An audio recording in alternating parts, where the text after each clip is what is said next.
Olá, pessoal, bom dia a todos vocês. Estamos dando início a mais uma correção das atividades de avaliação. E na pergunta número 1, nós temos o seguinte.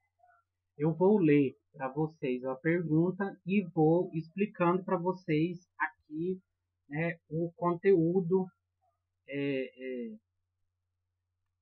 na medida em que for sendo feitas as perguntas. E aí, então, eu vou lendo e vou comentando com vocês aqui o significado, então, da pergunta, né? O que ela está sendo indagada, o que está sendo questionado. Então, na pergunta número 1, de acordo com a compreensão do texto, o que são corporações de ofício? Então, essa pergunta é para vocês, então, dizer o que é uma corporação, né, de ofício.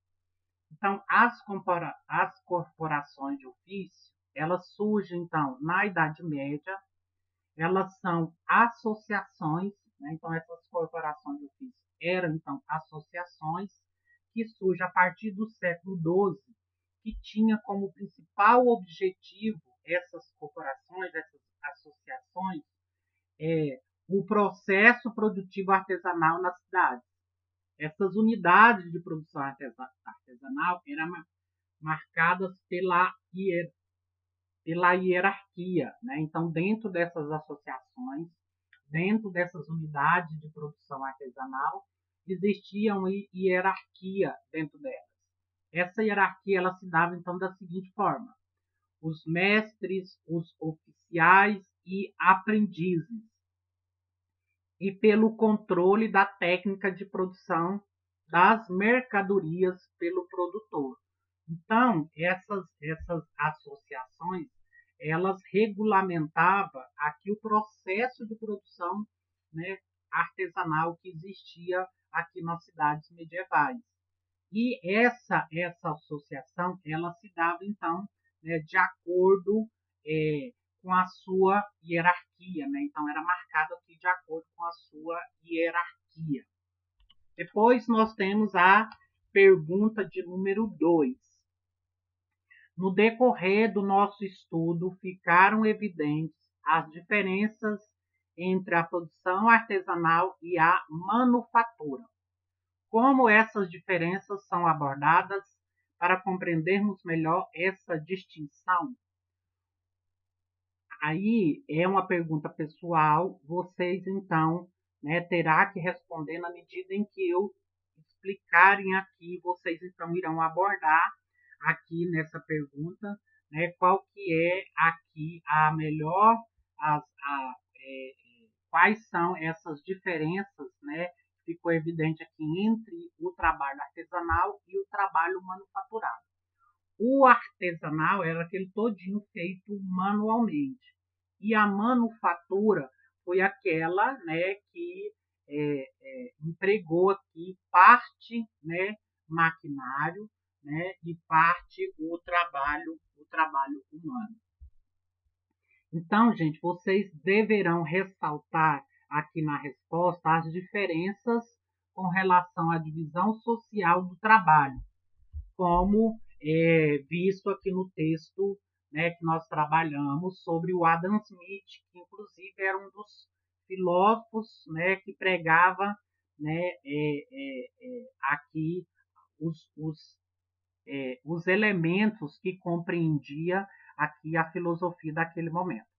Abordar conceitos como a disciplina fabril e as corporações. Também deve trazer como consequência da manufatura o incremento na oferta de produtos, diretamente ligada ao acesso de matéria-prima aqui das vidas das colônias.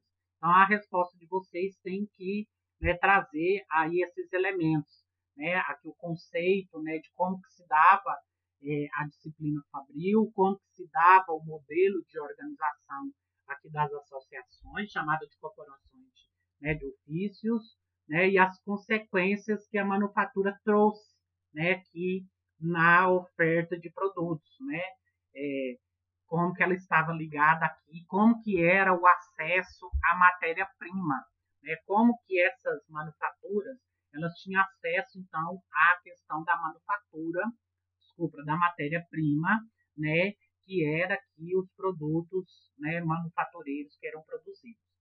Depois nós temos a pergunta de número 3. Apesar de alguns de seus aspectos fundamentais terem sido anteriormente à Revolução Industrial, desenvolve-se principalmente no século XIX. Na Inglaterra e também no Nordeste dos Estados Unidos, na futura Alemanha e na França, as atividades econômicas mudam. Assinale a alternativa que contém o aspecto da atividade econômica da Revolução Industrial, ao qual correspondem as seguintes características: fabricação em série, fabricação a custo menor e fabricação em grande quantidade. Então, era para dizer aqui, né, assinalar a resposta que está relacionada à questão, né, da produção econômica durante o período da Revolução Industrial, no qual, né, essa revolução ela vai trazer então algumas características, como, né, produzir em série, fabricar produtos em menor custo e a fabricação, né, de produtos em grande quantidade. Nós temos então, letra B, crescimento da produção manufatureira. Então a resposta correta é a letra B, o crescimento da produção manufatureira. Depois nós temos a pergunta de número 4. A Revolução Industrial, ocorrida ao longo do século XVIII, está vinculada à história da Inglaterra no seu nascedouro. Então, aqui, o processo de Revolução Industrial tem como origem o século XVIII na Inglaterra. Então, à medida que o capitalismo foi se consolidando, a ideia de Revolução Industrial começou a ser associada a um conceito universal e ganhou vários sinônimos, dentre os quais nós podemos destacar a letra C, industrialização, que significava alteração no processo de produção, a concretização da economia de mercado e a ascensão da burguesia. Tudo isso foi fruto do processo de industrialização que ocorre, então, na Inglaterra com o processo de revolução industrial. Depois nós temos agora a pergunta número 5. Pergunta de número 5. O iluminismo foi uma concepção filosófica surgida no século XVIII na Europa, que teve grande importância política, econômica e social. Qual a base da concepção iluminista? Teve como objetivo central o iluminismo, né? Então nós estamos falando sobre, né, qual era a principal concepção iluminista. Então ela teve aqui como principal objetivo criticar os regimes políticos, né? Aqui os regimes anteriores, chamada de antigo regime, conhecido então por antigo regime. Seriam então esses regimes políticos anterior aqui ao surgimento do iluminismo. Principalmente a monarquia absoluta. Os iluministas entendiam que a razão tinha de se prevalecer nas relações sociais e não as religiões. Sendo assim, o iluminismo tinha como base de pensamento a razão. Então, a principal base aqui de pensamento que se tinha aqui do iluminismo era o pensamento racional. Seu objetivo era superar os conceitos medievais e as influências cristãs. Então, esse era o principal objetivo aqui do iluminismo. Né? Então, a principal base do iluminismo, né, era, então, esses conceitos medievais e as influências cristãs. As novas opiniões são sempre suspeitas e geralmente opostas por nenhum outro motivo além do fato de ainda não serem comuns. John Locke. Esse pensador iluminista foi importante na formação de teorias que criticava a religião e o modelo absolutista de governo. Neste contexto, comente sobre a sua teoria do liberalismo político. Então, a o pensamento iluminista defendido, né, pelo John Locke, que criticava aqui, né, o modelo de governo e a religião, né, ela tinha como principal, né, fundamento aqui era o compartilhamento do governo, né? Então ela consistia, né, fazer essa crítica com relação ao compartilhamento do governo, ou seja, o rei não governava de forma absoluta, mas com outras instituições como o parlamento, que era responsável aqui pela elaboração de leis. Número 7. Três princípios foram decisivos para explicar a razão iluminista. Comente. Letra A. Universalidade. Princípio que pregava a igualdade e acessibilidade a todos, sem distinção de etnia, religião, entre outros. Para que houvesse avanços importantes na sociedade, fazia-se necessário que todos participassem igualitariamente dos espaços políticos. Então, esse princípio iluminista, né, aqui, que era o ideal de universalidade, era aquele que pregava a igualdade e o acesso ao conhecimento, né? Então, os iluministas, baseados nesse princípio da universalidade, ele pregava, então, esse princípio da igualdade, que fazia, então, necessário que todos participassem, né, de forma igualitária nos espaços políticos. Depois nós temos o outro princípio iluminista, que é o princípio de individualidade. O ser social passava a ter as ações individualizadas, tão importante quanto as coletivas, como forma concreta para as transformações da sociedade. Então, esse princípio iluminista, o individualismo, o ser social passava a ter aqui as ações individualizadas, né, como forma concreta, né, de transformação da sociedade. Então, esse princípio, né, ele vai pregar a ideia, né, de que o ser social é um ser, né, individualista, né, que ele pode individualmente produzir, né, aqui a sua forma de pensar, a sua forma concreta, né, para transformar a sociedade. Depois nós temos a número 8.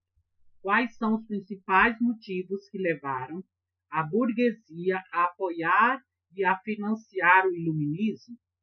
Os motivos que levaram a burguesia, então, a financiar, né, a custear o iluminismo foram, então, alguns, né, desses princípios.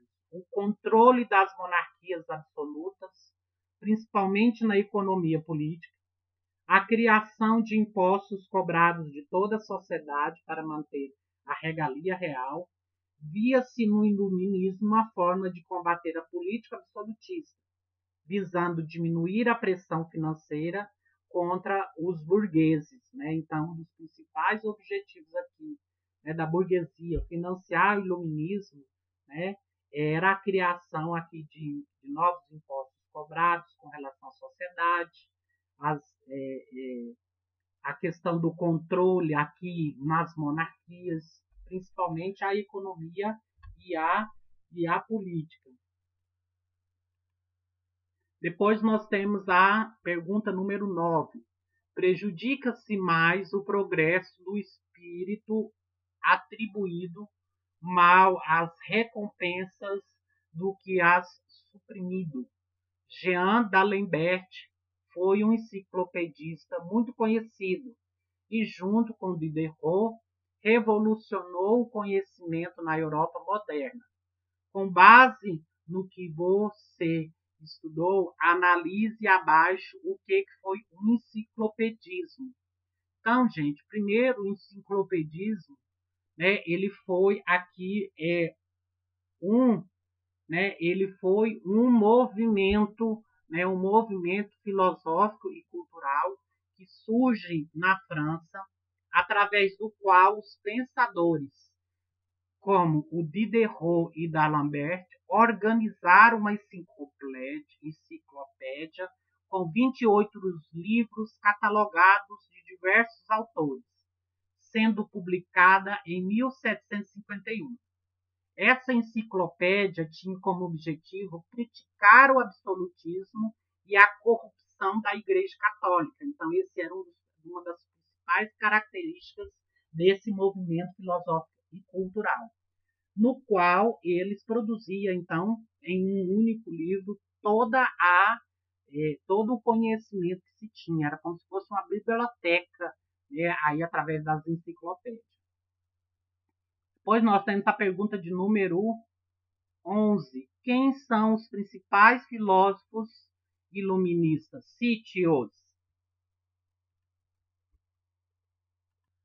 Então, os principais filósofos, né, que fizeram parte, né, aqui desse movimento iluminista foi o John Locke, 1632-1704, o Voltaire, 1694 a 1778, Jean-Jacques Rousseau, 1712 a 1778, o Montesquieu, 1689 a 1755, o Denis Diderot, 1713 a 1784, e o Adam Smith, 1723 e 1790.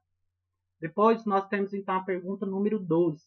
Físios, natureza, e Kratia, governo.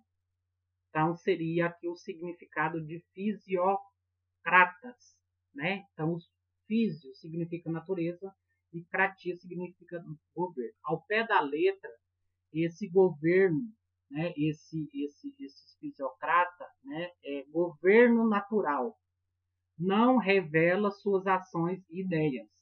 Nesse sentido, reflita sobre as principais críticas dos fisiocratas à economia europeia no período moderno.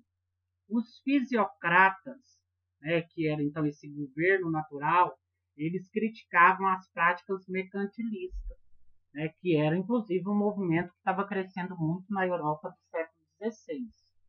Essencialmente o protecionismo e o metalismo, por acharem que esse sistema econômico era, na prática, uma troca de mercadorias mediante a uma moeda, acabava por não conseguir explorar as potencialidades de cada região. Então, isso que significava, né, aqui os fisiocratas, né, esse governo natural. Pergunta número 13. O que é despotismo esclarecido? O despotismo esclarecido era um regime político baseado na centralização do poder na figura dos reis, mas com ideais iluministas, né? Então, esses déspotas esclarecidos, né, era então um regime político que era baseado então na centralização do poder aqui na figura representada, né, pelo rei, mas com ideais iluministas, né? Então era esse rei, né, que seguia aqui o ideal iluminista. Depois nós vamos ter a pergunta número 14. Sobre o chamado despotismo esclarecido, é correto afirmar que, letra A, foi um fenômeno comum a todas as monarquias europeias, tendo por característica a utilização dos princípios do iluminismo? B. Foram os déspotas esclarecidos responsáveis pela sustentação e difusão das ideias iluministas elaboradas pelos filósofos da época? C.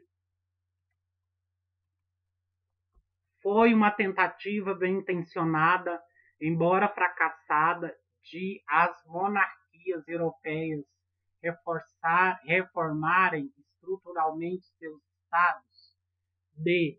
Foram os burgueses europeus que convenceram os reis a adotarem o programa de modernização proposto pelos filósofos iluministas? E foi uma tentativa mais ou menos bem sucedida de algumas monarquias reformarem, sem alterá-las, as estruturas vigentes? Então, a resposta correta é a letra E, sobre os déspotas esclarecidos. Né? Foi, então, uma tentativa mais ou menos bem sucedida de algumas monarquias reformarem sem alterar as estruturas vigentes naquele momento. Depois nós temos a pergunta número 15. Os filósofos adulam os monarcas e os monarcas adulam os filósofos. Assim se refere o historiador Jean Duchamp à forma de Estado europeu que floresceu na segunda metade do século XVIII.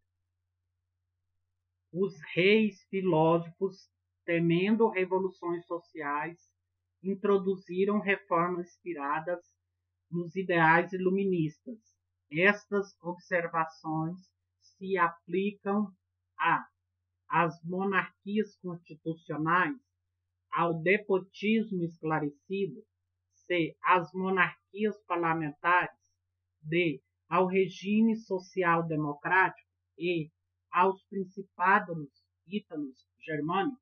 Então, a resposta correta, letra B. Depois nós temos, então, a pergunta número 16. Pergunta número 16 é o seguinte. Agora nós temos a pergunta número 16. O iluminismo representa a visão de mundo, de intelectualidade do século XVIII, não podendo ser apontada como parte do seu ideário. Resposta correta. Vamos ver qual é o combate às injustiças sociais e aos privilégios aristocráticos, o fortalecimento do Estado e o cerceamento das liberdades, o anticolonialismo e o repúdio declarado à escravidão, o triunfo da razão sobre a ignorância e a superstição e o anticlericalismo e a oposição à intolerância religiosa. Resposta correta, letra B. Pergunta então 16. O iluminismo representa a visão do mundo e da intelectualidade do século XVIII, não podendo ser apontado como parte do seu ideário. Então, essa foi a última que eu corrigi. Agora, número 17. O movimento conhecido como Ilustração, ou Iluminismo, marcou uma revolução intelectual ocorrida na sociedade europeia ao longo do século XVIII. O iluminismo, em seu âmbito intelectual, expressou letra A negação do humanismo renascentista baseado no experimentalismo, na física e na matemática. B. A aceitação do dogmatismo católico e da escolástica medieval. C. Defesa dos pressupostos políticos e das práticas econômicas do Estado do antigo regime. D.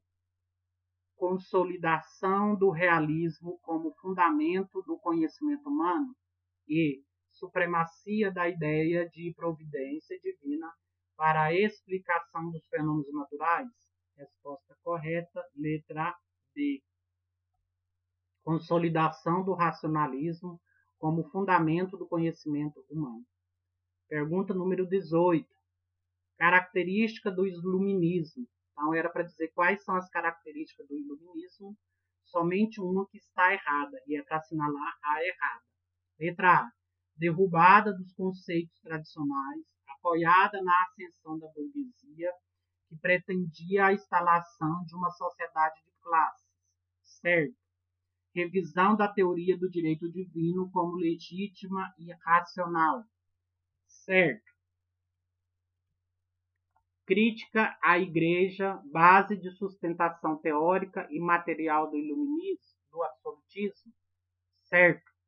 Governo nacional voltado para o povo e para a satisfação de seus desejos, envolvimento de Locke, Voltaire e Rousseau. Certo. E teocentrismo, em coincidência com o ideal barroco. Resposta correta, letra E. Tá? Então, a resposta que está correta é a letra I. 19. Para o pensador John Locke, o homem adota determinado modo de vida conforme a educação que recebe. A corrente filosófica iluminista era uma grande difusora da educação para todos, de modo que esta era bastante incentivada, baseado em seus conhecimentos e no que estudamos até agora. Reflita porque havia esse incentivo e se isso se refletia na relação da sociedade com o poderio, igreja e monarquia da época. Resposta correta é o seguinte: espera-se que você responda, o seguinte que eu vou ler agora. Perceba que a busca do conhecimento defendida pelo corrente filosófica iluminista era incentivada para mostrar que a sociedade da época poderia ser mais justa e igualitária.